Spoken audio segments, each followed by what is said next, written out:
દાખલા તરીકે તમે ડીશ લો, વાટકી લો, ચોપડી લો, ફૂટપટ્ટી લો, કોઈ પણ વસ્તુ લેવાની અને એ વસ્તુને એકદમ આ રીતે વાંકા વળી જવાનું અને આપણા પૂંઠનો જે ભાગ હોય પાછળ ત્યાં મૂકી દેવાની અને ગોળ ગોળ ફરવાનું. હવે દરેક બાળક ગોળ ગોળ એ રીતે ફરશે કે ઉપર જે પાછળ મૂકેલી વસ્તુ છે એ પડી ના જાય.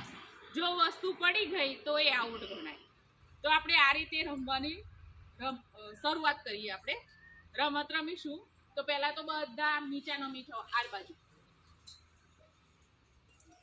એક જ તરફ બધાનું મોઢું પડી ગયું. પછી તમારા પાછળનો ભાગ છે ત્યાં ડીશ મૂકી દો. અહીંયા ડીશ મૂકી દો.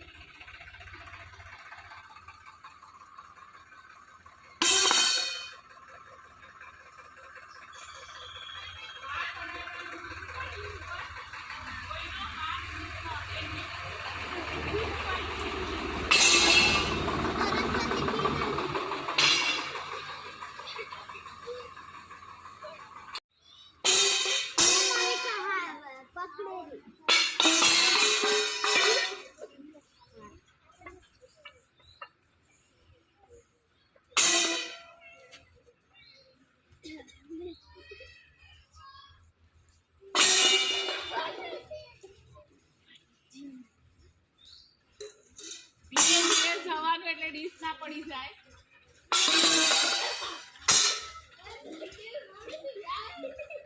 જે છેલ્લે વધશે એ વિજેતા. હા,